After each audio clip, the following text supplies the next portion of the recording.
eventually.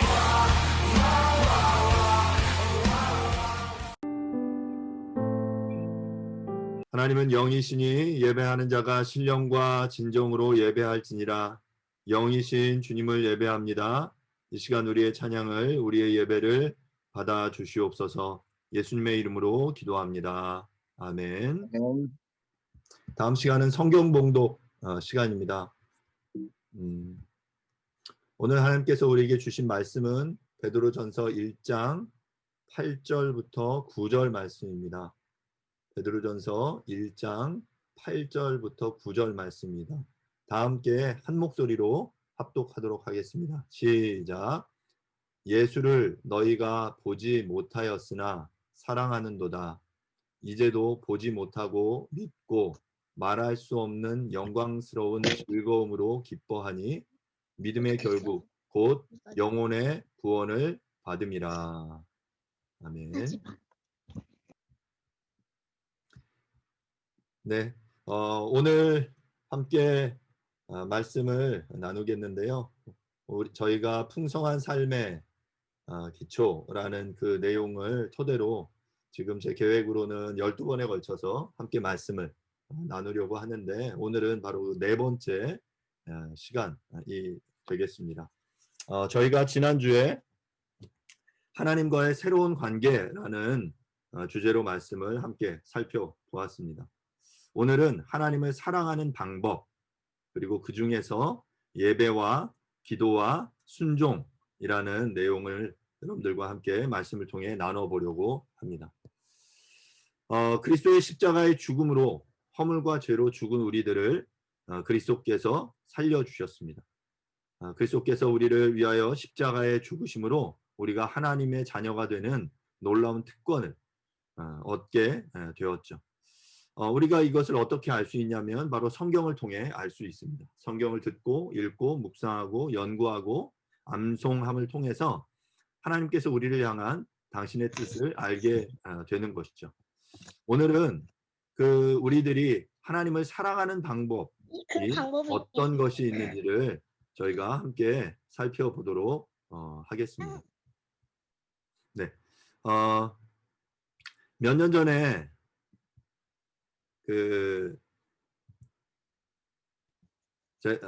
저희 가정이 캐나다에 있을 때 이야기를 좀 잠깐 먼저 하도록 하죠.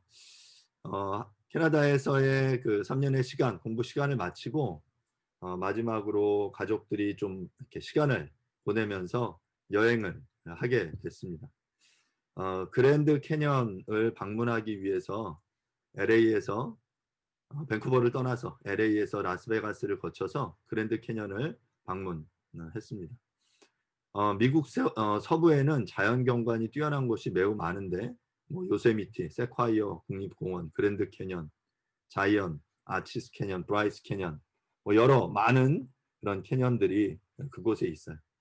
그곳에 가기 위해서 차로 하루에 수백 킬로, 많게는 1000킬로 이상을 이동하면서 이곳저곳을 돌아다녔었습니다. 경비를 절약하기 위해서 캐나다에서 저희 차를 가지고 그 LA까지 이동을 했고요. 그곳에서 그 차를 이용해서 휴게소에서 밥을 해먹기도 하고 또 중간중간에 인앤아웃 버거나 맥도널드를 이용하기도 했습니다. 여정 중간엔가 제가 한결이와 한솔이에게 여행 중에 어디가 가장 좋았는지를 물어봤습니다.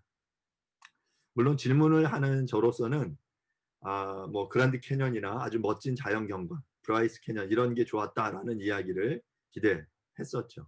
하지만 의외의 대답이 나왔는데 아이들은 숙소에 있던 수영장에서 놀던 것과 맥도날드 햄버거를 먹는 것이 가장 좋았다라고 대답을 했어요. 어찌 보면 아이들의 입장에서는 너무나 당연한 대답일지 모릅니다. 이곳들을 여행하기 위해서 아침 일찍 일어나서 준비해야 됐고 하루 종일 그 좁은 차 안에서 이동하기도 했죠.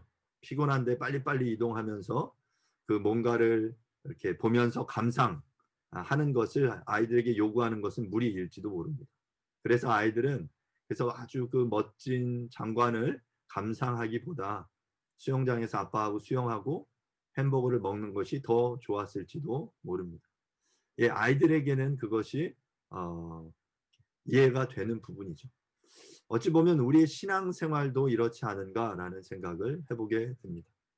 하나님께서 우리를 인내하시고 사랑하심으로 지금 우리의 삶을 인도하고 계시는데, 우리가 그 이면에 역사하시는 하나님의 은혜와 하나님의 사랑을 전혀 경험하지 못하고 현재 우리를 둘러싼 상황과 환경에 압도돼서 정말 우리가 마땅히 누려야 할 것들을 누리지 못하고 우리가 마땅히 사랑해야 할 하나님을 온전히 사랑하지 못하면서 정말 그 썩어 없어질 것들을, 아주 제한적인 것들을, 영원하지 않은 것들을 마치 영원한 것인 양 가치 있게 추구하고 있는 것이 우리의 모습이 아닌지 생각해 보게 됩니다.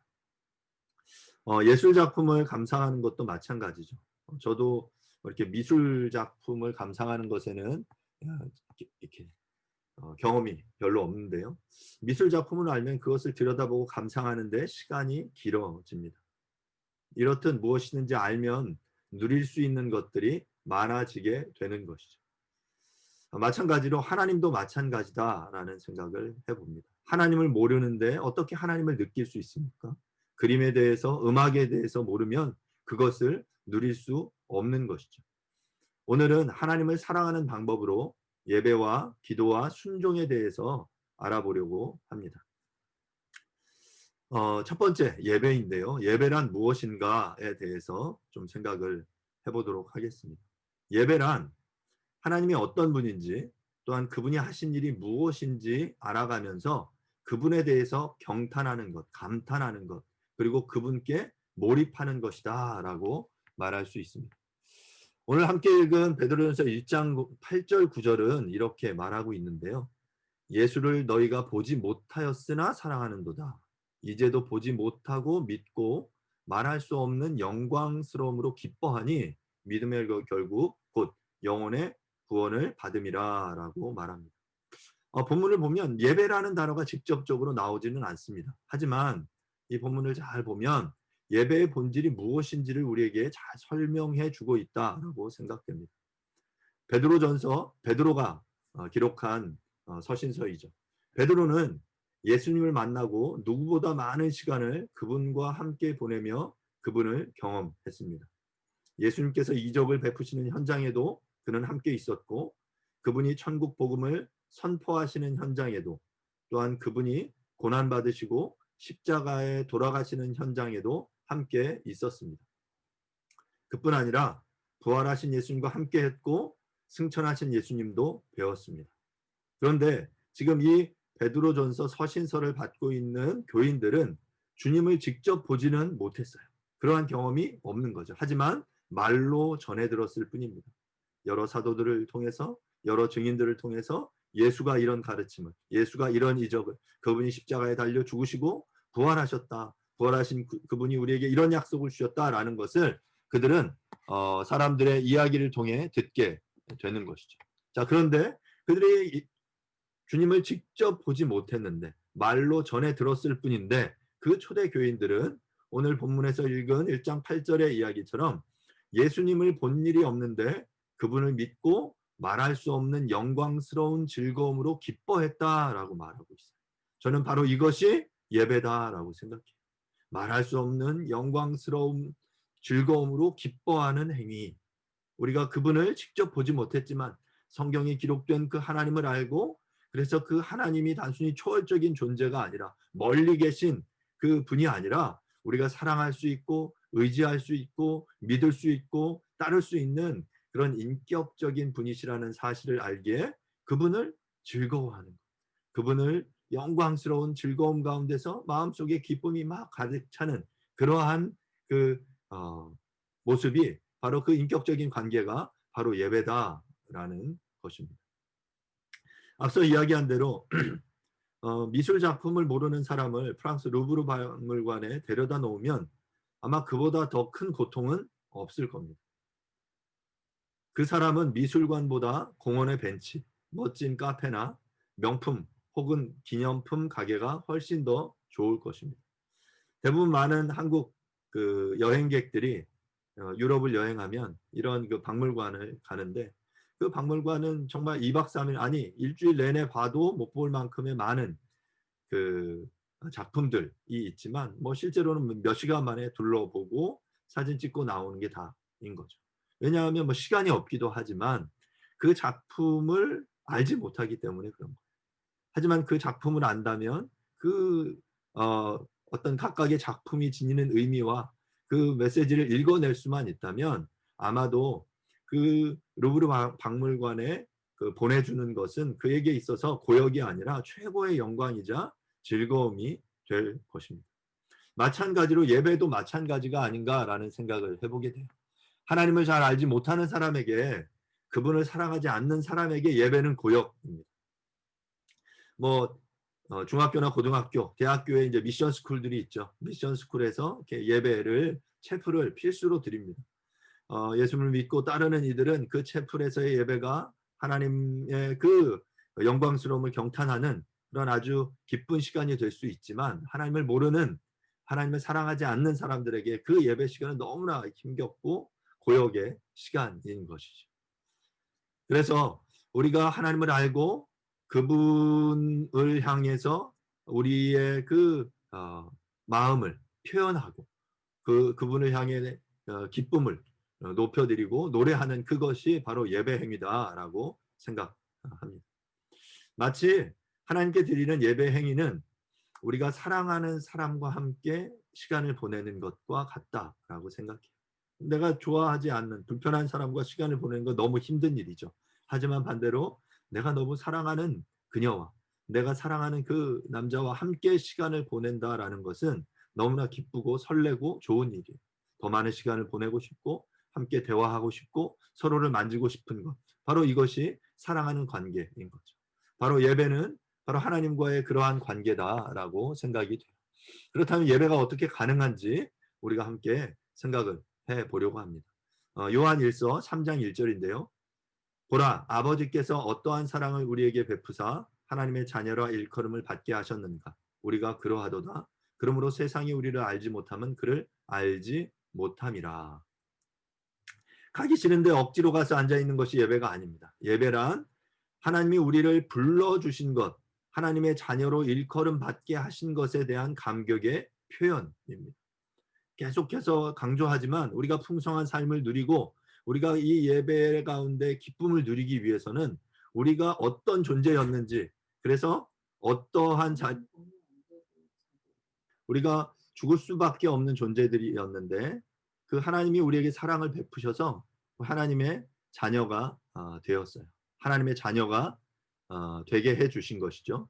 그 감격과 기쁨을 표현하는 것이 바로 예배다라는 것입니다. 어찌 보면 우리는 예배를 드릴 능력이 우리에게 없습니다. 달이 스스로 빛을 만들어내지 못하지만 태양이 빛을 비추면 달이 그 빛을 반사함으로 이렇게 빛을 발합니다. 우리를 향하신 하나님의 사랑을 하나님이 우리에게 비추어 주셨어요. 하나님 우리의 사랑을 베풀어 주셨죠. 은혜를 베풀어 주셨어요. 그것에 감격해서 그것을 비추어 드리는 것, 비추어 내는 것이 예배다라고 생각해요. 예배는 하나님께서 우리에게 베푸신 크고 놀라운 사랑 앞에 감격해서 하나님 감사합니다 하고 감격하는 것입니다. 예배 속에 감격이 없다면 하나님을 묵상하십시오. 하나님이 어떤 분이신지 그분이 나에게 어떠한 사랑을 베푸셨는지를 생각해 보실 수 있기를 바랍니다. 이러한 예배에는 중요한 두 개의 기둥이 있는데요. 그 기둥은 바로 영과 진리로 드리는 예배입니다. 우리가 잘 아는 요한복음 4장 24절은 이렇게 말합니다. 하나님은 영이시니 예배하는 자가 영과 진리로 예배할지니라. 이전에 성경에는 신령과 진리로라고 이야기했죠. 그분을 예배할 때 worship in spirit and truth이라고 말해요. 그분을 그 영으로 그리고 또한 truth, 진리로 예배해라라고 말하는 거죠. 영이란 하나님을 경험하고 누리고 느끼는 어찌 보면 주관적인 부분이라면 진리란 하나님의 말씀, 예수 그리스도의 삶과 가르침을 통해 나타난 객관적인 사실들을 이야기해요. 이처럼 예배에는 성경에서 가르치는 객관적인 진리, 역사적인 진리, 사실에 기초하면서 또한 동시에 그 내용을 실제로 체험하고 경험하는 영적인 부분이 동시에 필요하다라는 거죠. 그래서 영으로 드리는 예배, 진리로 드리는 예배가 우리에게 동시에 필요하다라는 이야기입니다. 그런데 우리 주위에는 예배를 드릴 때 진리파와 영파로 나뉘어지는 것 같아요. 진리파는 진리만 이야기하고 영적 체험은 없는 경우를 말합니다. 내용에는 충실한 교리주의자들인데 머리는 차가운데 냉철한데 그 가슴에 뜨거움은 없습니다. 반대로 영파는 내용을 살펴보면 가끔 성경적이지도 않고 자기 주관적인 내용을 말하는 경우가 많습니다. 그러면서 신비스러운 느낌이나 체험을 강조합니다. 열정과 뜨거움은 있는데 내용이 없는 거죠. 우리에게는 불붙은 논리가 필요해요. 냉철한 지성과 뜨거운 가슴으로 우리가 그 하나님을 예배해야 하는 것이죠. 그러면 이제 구체적으로 우리가 그 뜨거운 가슴과 냉철한 지성으로 어떻게 예배 드릴 수 있는지 함께 생각해 보도록 하겠습니다. 하나님을 알아가고 경탄하고 그분께 몰입하는 세 가지의 예배의 형태를 잠시 생각해 보겠는데요. 첫 번째는 개인의 찬미, 개인적인 예배입니다. 히브리서 13장 15절은 그러므로 우리는 예수로 말미암아 항상 찬송의 제사를 하나님께 드리자. 이는 그 이름을 증언하는 입술의 열매니라 라고 말합니다. 그리스도인의 삶에는 개인 차원의 예배가 풍성해야 합니다. 매일매일의 삶 속에서 순간순간 하나님을 예배하는 것이죠. 간혹 이렇게 이야기를 나누다 보면 그리스도인들 중에 하나님 앞에서 한 번도 혼자 노래해 본 적이 없는 사람이 간혹 있습니다. 단순한 노래, 악보 없이도 할 수 있는 노래를 아무도 없을 때 혼자 하나님 앞에 부르는 거죠. 뭐 곡조가 있는 노래가 아니어도 괜찮습니다. 하나님 앞에 개인적으로 아뢰고 고백하는 나의 이야기가 바로 찬송의 제사가 되는 것이거든요. 이렇게 하나님 앞에 개인적인 자리에서 나아가 그분을 노래하고 찬양하고 송축하고 그분 앞에 나의 내 마음속에 있는 것들을 아뢰드리는 이것이 바로 개인적인 예배다라고 말할 수 있어요. 아마 여러분 식후연초 불로장생이라는 말을 아십니까? 담배를 피우는 애연가들이 하는 말이죠. 식후에 한 대, 또 쉬는 시간에 한 대, 그러면서 커피 한 잔을 마십니다. 그때 그 식후에 한 대 그 피는 그 담배가 너무나 이렇게 맛있다고 해요. 그리고 정말 쉬는 시간에 너무 이렇게 힘겨운 그 부분들이 많았는데 나와서 그 스트레스를 풀기 위해 피우는 그 한 대의 담배로 스트레스를 날려보낸다. 그래서 담배를 끊을 수 없다라고 말하죠. 어찌 보면 그리스도인들은 이 대신에 찬양 한 대, 찬양 한 잔을 해야 하는지도 모릅니다. 담배를 피우는 것을 좋아하는 사람들이 식후에 쉬는 시간에 한 대 한 대 피우는 것처럼 그리고 커피 한 잔을 마시는 것처럼 그리스도인들은 바로 그 시간에 식후에 찬양 한 대, 식후에 그 쉬는 시간에 찬양 한 잔을 해야 하는 거죠. 그러면서 그 일상의 삶의 순간순간마다 커피를 마시거나 담배를 피우듯이 옥상에 올라가 골방에 들어가 하나님을 찬양하고 또 하나님 앞에 기도하는 것이 필요하지 않을까라는 생각을 해보게 됩니다. 개인적인 자리에서 제 개인의 삶의 자리를 그 우리의 예배의 자리로 만드는 것이죠. 두 번째는 공동체적인 예배입니다. 골로새서 3장 16절은 그리스도의 말씀이 너희 속에 풍성히 거하여 모든 지혜로 피차 가르치며 권면하고 시와 찬송과 신령한 노래를 부르며 감사하는 마음으로 하나님을 찬양하고 라고 말합니다. 골로새서의 말씀은 공동체적으로 드리는 예배의 세 가지 차원을 우리에게 이야기하고 있습니다. 먼저는 하향적인 차원이죠. 그리스도의 말씀이 우리 안에 풍성히 거하시는 것이요. 두 번째는 수평적인 차원입니다. 모든 지혜로 피차 가르치며 권면하라 라고 말하고요. 세 번째는 상향적인 차원인데요. 시와 찬미와 신령한 노래를 부르며 찬양하는 것. 바로 이렇게 공동체적인 예배는 위로부터 하나님의 말씀이 내려오고 서로 권고하고 가르치며 또 우리에게서 하나님께로 올라가는 노래와 찬양이 있는 예배를 말합니다. 개인이 홀로 드리는 예배도 매우 중요하지만 두세 사람이 이렇게 그리스도의 이름으로 함께 모여 그분을 예배하고 그분을 찬양할 때 우리는 그 예배 가운데 풍성함을 누리게 되죠. 여러분도 그런 경험들이 있으실 거예요. 어느 날 드려지는 그 찬양과 예배와 또한 선포되어지는 나에게 들려지는 그 말씀을 통해서 우리의 마음이 뜨거워졌던 그런 경험들이 있으실 텐데 바로 그러한 예배, 바로 공동체적인 예배다라고 말할 수 있습니다. 공동체적인 문화는 예배는 문화에 따라서 그 형태가 간단하게 세 가지 정도로 나뉘어진다고 볼 수 있습니다. 첫 번째로는 예전적인 예배, 두 번째는 은사주의적인 예배, 세 번째는 관상적인 예배로 나누어 볼 수 있는데요.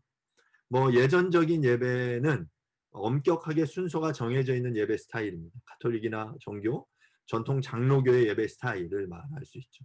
파이프 오르간의 웅장한 선율 속에서 사람들은 사제의 인도에 따라서 일어났다 앉았다를 반복하며 예배를 드립니다. 그 자리에 앉아 있는 것만으로도 이렇게 그 경외의 심을 느끼게 만드는 그러한 예배. 은사주의적인 예배는 오순절 계통의 교회나 남미 아프리카 교회에서 드려지는 예배들로 예배 내내 일어서서 찬양하고 매우 열광적으로 기도하고 예배합니다. 그 안에 열정과 뜨거움이 충만하죠. 관상 예배는 침묵하며 묵상하는 예배입니다. 하나님께 집중하며 그분이 우리에게 하시는 말씀에 귀 기울이는 그런 예배의 형태이죠. 혹시 여러분들은 이 세 가지의 형태 중에 어떤 예배를 가장 선호하십니까? 어떠한 예배를 드릴 때, 어떠한 예배가 우리의 공동체 가운데 들려질 때 여러분들은 가장 여러분의 가슴이 뜨거워지고 하나님을 경험한다라고 느껴지십니까? 개인이 선호하는 형태가 다양할 수 있습니다. 하지만 공동체는 이 다양한 방식을 함께 경험할 수 있어야 합니다. 때로는 예전적인 모습이 필요하고 때로는 은사주의적인 예배, 때로는 관상적인 예배의 형태가 우리 안에서 함께 어우러질 수 있기를 바랍니다. 세 번째 예배 형태는 삶으로 드리는 예배인데요. 로마서 12장 1절은 이렇게 말합니다. 그러므로 형제들아 내가 하나님의 모든 자비하심으로 너희를 권하노니 너희 몸을 하나님이 기뻐하시는 거룩한 산 제물로 드리라. 이는 너희가 드릴 영적 예배니라. 우리가 드려야 할 가장 합당한 예배는 바로 우리의 몸을 하나님이 기뻐하시는 산 제물로 드리는 영적인 예배입니다. 삶으로 드리는 예배죠. 단순히 교회에 와서 드리는 예배만이 아니라 우리의 삶의 자리에서 설거지를 하면서 공부를 하면서 커피를 내리면서 고객과 상담을 하면서 나에게 주어진 재능을 활용하면서 이것이 하나님의 영광과 이웃의 유익을 위하여 드려질 때 이것이 우리의 삶의 예배가 되는 것입니다. 첫 번째 우리가 그 예배에 대해서 살펴봤다면 두 번째로 하나님을 사랑하는 두 번째 방법인 기도에 대해서 함께 우리가 생각해 보도록 하겠습니다. 여러분 하루에 몇 분 정도 기도하십니까? 그리고 기도할 때 기도의 시간이 여러분 길게 느껴지십니까? 아니면 짧게 느껴지십니까? 기도에 대한 가장 고전적인 정의는 바로 기도는 하나님과의 대화다라고 말하는 것이죠. 조금 풀어서 이야기해 보자면 하나님을 알아가고 그 지식을 따라 하나님을 사랑하고 하나님 아버지께 자녀로서 이야기하는 축복을 누리는 것이 바로 기도다라고 말할 수 있습니다. 먼저 기도의 자세와 그 축복이 무엇인지 우리가 함께 살펴보고 싶은데요. 빌립보서 4장 6절 7절인데요. 아무것도 염려하지 말고 다만 모든 일에 기도와 간구로 너희 구할 것을 감사함으로 하나님께 아뢰라. 그리하면 모든 지각에 뛰어난 하나님의 평강이 그리스도 예수 안에서 너희 마음과 생각을 지키시리라 라고 말씀합니다. 7절에는 기도가 무슨 축복을 가져다 주는지 어떤 축복을 가져다 주는지 우리에게 설명하고 있는데요. 본문은 우리가 염려하지 않고 감사하는 마음으로 그분께 의지하고 모든 것을 위탁하고 기도하면 모든 것이 그대로 네가 기도한 대로 응답될 것이다 라고 말하지 않습니다. 굉장히 중요한데요. 앞에 우리가 기도했어요. 염려하지 않고 모든 일에 기도와 간구로 감사함으로 하나님께 아뢰었어요. 그러면 우리가 7절에는 그 기도한 것에 따라서 그리하면 네가 기도한 대로 모든 것이 응답될 거야 라는 대답을 기대합니다. 그렇게 되리라고 믿고 기도하죠. 하지만 7절은 이렇게 말해요. 대신에 이렇게 기도하면 우리의 지각을 뛰어넘는 하나님의 평강이 우리 마음과 생각을 지키실 것이다. 우리 마음과 생각을 다스릴 것이다 라고 말하고 있다는 거죠. 여러분 여기에 바로 기도의 비밀이 담겨져 있어요. 기도는 내가 원하는 것을 받아내는 램프의 요정 지니가 아니라는 거죠. 우리의 마음과 생각을 지킴으로 그분의 뜻에 우리의 시선을 맞추고 튜닝하는 것이 바로 기도다라고 말할 수 있습니다. 그러니까 우리는 우리의 착각 오해는 우리가 원하는 것을 아뢰고 그러면 하나님이 들어주시는 것이 기도여야 해라고 생각합니다. 예, 기도의 그러한 그 기능, 그러한 것이 중요한 요소임에 틀림없죠. 하지만 그것이 기도의 모든 것 아니면 기도의 가장 우선순위는 아니다라는 거예요. 그런 의미에서 우리가 기도에 대해서 몇 가지 오해를 하고 있는데요. 그 오해가 어떤 것들이 있는지 우리가 좀 생각을 해보도록 하겠습니다. 첫 번째는 기도를 통해 하나님의 응답을 끌어낸다라고 생각하는 거예요. 마치 기도를 지성이면 감천이다라고 여기며 정성을 다해 최선을 다해 큰 목소리로 밤새서 금식하며 여러 날 동안 기도하는 거죠. 내가 40일 금식했으니까 내가 철야 기도했으니까 이렇게 열심히 기도했으니까 하나님 들어주셔야 돼. 들어주실 거야. 그리고 많은 사람들이 간증하죠. 이렇게 열심히 기도했더니 하나님이 들어주셨다. 이렇게 기도해서 내가 하나님을 움직였다. 이런 이야기를 합니다. 여러분 이런 이야기는 말도 안 되는 이야기. 에베소 사람들이 크다 아데미어라고 그 우상을 향해 외치고 바알 선지자들이여 바알이여 바알이여 외치며 자신의 몸에 상해하며 상처를 내고 피를 흘리며 기도함으로 바알의 선지자를 그 바알 신을 움직일 수 있다라고 생각하는 것처럼 하나님을 움직일 수 있다고 생각하면 착각입니다. 우리가 주여 큰 소리로 외친다고 해서 내지는 아주 오랜 시간 우리가 금식하며 기도한다고 해서 노력과 정성을 바친 만큼 기도가 응답된다라고 생각한다면 여러분 그건 착각이에요. 여러분 이건 오해입니다. 두 번째 오해는 보험성 기도인데요. 기도를 미리미리 해놓지 않으면 하나님이 응답하시지 않는다라고 생각하는 거예요. 간혹 뭐 이렇게 예를 들어서 뭐 이럴 수 있죠. 수련회를 가는데 가다가 차에 바퀴에 펑크가 났어요. 아니면 가다가 교통사고가 났어요. 그럼 이제 우리가 기도를 안 했어. 기도를 안 했기 때문에 이런 사고가 난 거야. 물론 우리가 그 하나님께서 모든 행사와 그 안전을 지켜주시기 위해서 기도합니다. 기도하는 것이 좋아요. 필요해요. 하지만 보험성 기도처럼 마치 기도를 빼먹었기 때문에 하나님이 응답하시지 않았다라고 생각하는 것은 오해인 것이죠. 또한 세 번째는 이런 기도도 있어요. 하나님을 가르치며 교육하는 기도가 있습니다. 하나님께 이렇게 기도하는 거. 하나님, 당신이 잘 모르시는 것 같은데 지금 상황이 이렇게 돌아가고 있어요. 지금 상황이 이러니까 당신이 반드시 이렇게 응답하셔야 돼요. 라고 하나님 막 가르쳐 드려는 그런 기도가 있어요. 여러분 이런 것들은 전혀 옳지 않은 기도의 모습이겠죠. 네 번째 가장 심각한 것은 비인격적인 기도입니다. 하나님과의 관계에 있어서 가장 중요한 게 인격적인 관계다라고 말씀드렸죠. 인격적인 관계이기에 우리가 하나님을 경축하고 하나님께 아뢰고 그분을 노래하고 그분 앞에 나아가 우리가 그 시간을 함께 보내는 인격적인 관계, 서로 대화하며 서로 쌍방향의 의사소통이 일어나는 관계를 의미하는 거죠. 그런데 우리는 일방적으로 쏟아내고 뒤돌아섭니다. 하나님 앞에 나아가 막 1시간 기도해요. 예, 1시간 동안 막 쏟아나요. 왜냐하면 문제가 많으니까. 내 안에 그 맺힌 그 분과 한과 그 원통함이 너무 많으니까 막 쏟아내요. 그리고 기도가 끝. 예. 여러분 기도는 그게 끝이 아니죠. 그게 어찌 보면 시작인 거예요. 하나님께 아뢰드렸어요. 하나님 이러한 고민이 있어요. 이런 어려움이 있어요. 이 상황 가운데 내가 어찌할지 모르겠어요.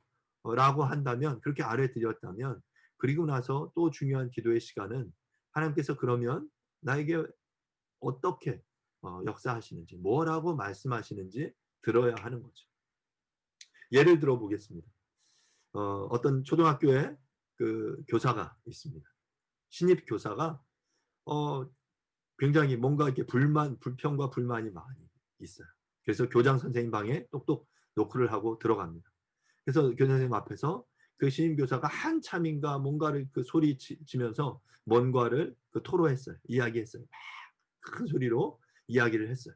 자, 자신의 그 원통함 내지는 그 부당함 아니면 불편함 이런 것들이 시정돼야 되겠다라고 교장 선생님과 한참 이야기했어요.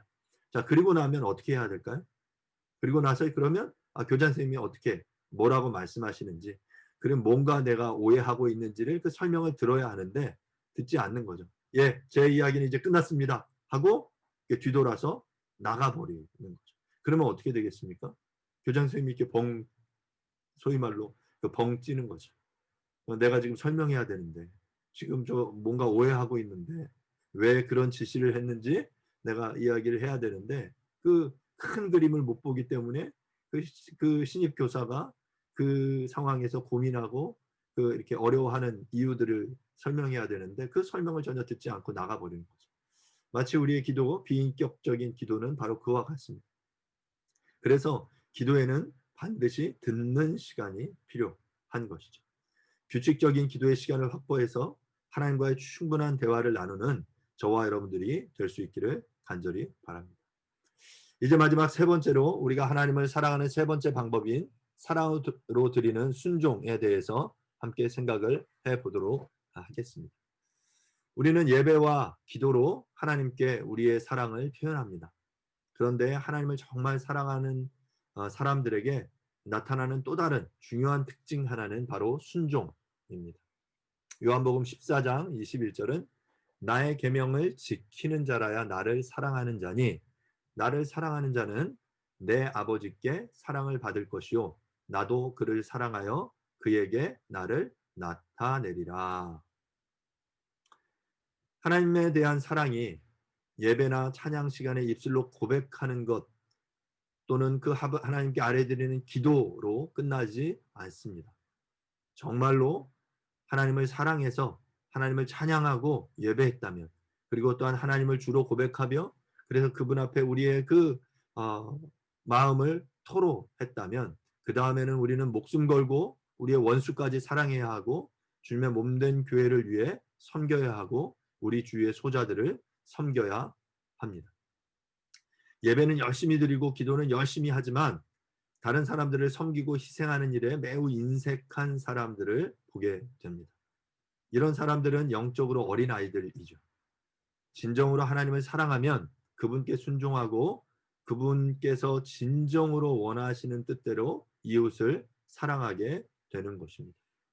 그런데 우리가 마음을 다해 사랑으로 드리는 이 순종에 아주 큰 방해물이 하나 있는데요.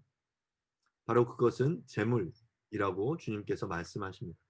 마태복음 6장 24절은 한 사람이 두 주인을 섬기지 못할 것이니 혹 이를 미워하고 저를 사랑하거나 혹 이를 중히 여기고 저를 경히 여김이라. 너희가 하나님과 재물을 겸하여 섬기지 못하느니라 라고 말씀하셨어요. 거듭 말씀드리지만 예수님께서 자신의 라이벌로 인정하신 유일한 존재의 대상이 바로 재물 만몬입니다. 그래서 하나님과 재물을 함께 섬기지 못한다라고 말씀하고 계시는 거예요. 재물의 위력은 대단합니다. 돈은 우리가 누구인지 우리가 얼마나 하나님을 사랑하는지를 보여줍니다. 자본주의 사회에서 우리는 돈으로 존경을 사고 건강도 사고 교육도 사고 모든 것을 살 수 있다라고 생각합니다. 유전무죄, 무전유죄라는 말이 상식으로 통합니다. 하지만 우리가 기억해야 할 것은 우리의 인생의 진정한 가치와 기쁨, 안전을 가져다 주시는 분은 오직 하나님 한 분이심을 기억해야 할 것입니다. 그런 의미에서 헌금은 돈이 우리의 주인이 아니라고 선언하는 것입니다. 돈을 버는 것 자체가 삶의 목적인 사람이 너무나도 많습니다. 돈을 버느라고 가족을 사랑하고 하나님을 사랑하는 일에 시간을 쓸 겨를이 없는 것이죠. 결국 돈 때문에 하나님께 순종하지 못하게 됩니다. 그러기에 우리의 삶에 내가 주인이 아니고 그 청지기임을 기억하고 이를 주장해야 할 필요가 있습니다. 말씀을 마무리하겠습니다. 예배와 기도, 순종은 하나님의 사랑을 얻기 위한 방법이 아니라 하나님의 사랑에 우리가 보이는 반응입니다. 우리가 하나님을 사랑하는 방법, 하나님을 사랑하는 우리의 특권인 것이죠. 많은 그리스도인들이 성경을 읽고 예배하고 기도하고 순종하는 것을 하나님의 사랑을 얻어내기 위한 방법으로 생각합니다. 이렇게 하면 하나님이 나를 사랑해 주실 거야 라고 생각하는 거죠. 사랑하는 여러분, 그러나 그렇지 않습니다. 우리는 하나님의 사랑을 얻어낼 필요가 없습니다. 이미 그분이 우리를 사랑하셨기 때문이죠. 우리가 성경을 읽고 예배하고 기도하고 순종하는 이유는 하나님이 우리를 이미 사랑하셨기 때문에 그 사랑에 반응하는 것이지 사랑을 얻어내기 위한 것이 아닌 거예요. 더 이상 얻어낼 사랑이 없습니다. 왜냐하면 하나님은 우리를 위해서 당신의 아들을 희생하셨을 정도로 우리를 사랑하셨기 때문인 거죠. 사랑하는 여러분, 그것으로 충분합니다. 우리는 이제 그것을 누리면 되는 것입니다. 우리는 그리스도 안에서 새로운 존재가 되었고 그분의 자녀가 되는 축복을 누리게 되었습니다. 하나님과의 새로운 관계로 나아가 그분을 알아가고 그분을 알아갈수록 더 깊은 차원의 예배와 기도와 순종을 향해 나아가게 되는 것입니다. 하나님을 더 깊이 사랑하는 저와 여러분들이 될 수 있기를 간절히 바랍니다. 이 시간 함께 잠시 기도하겠습니다. 말씀을 잠시 생각하시면서요. 하나님, 그 하나님을 내가 더 깊이 사랑할 수 있도록 도와주십시오. 오늘 말씀을 통해 보았던 이 세 개의 주제, 예배와 기도와 순종이 나의 삶을 통해 이루어져서 온전히 내가 그 하나님을 사랑할 수 있도록 은혜를 베풀어 주십시오라고 이 시간 잠시 조용한 목소리로 함께 잠시 기도하도록 하겠습니다. 기도하겠습니다.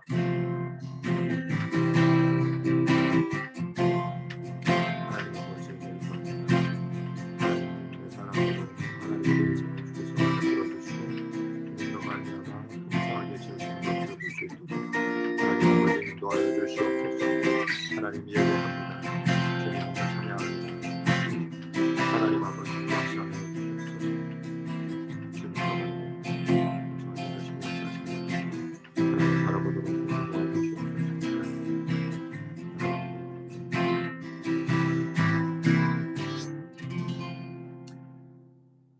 하나님 아버지 주님의 사랑을 인해 감사합니다. 그 주님의 사랑에 감격하여 우리가 주님을 찬양하고 주님을 높여드리고 주님을 예배합니다. 또한 그 주님 앞에 나와 또한 하나님과 대화합니다.